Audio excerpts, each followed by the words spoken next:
মই চাব খোজো সেগুলি বেলিয়ে এন্ধাৰ কেনেকে নাহে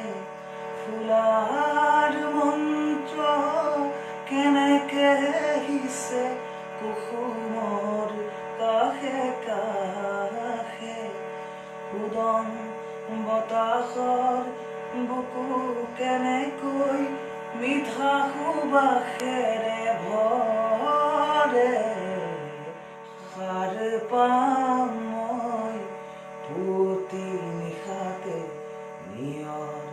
যেতিয়া সৰে বাটৰ শুকান ধূলি সেমেকা যিটো প্ৰহৰে কৰে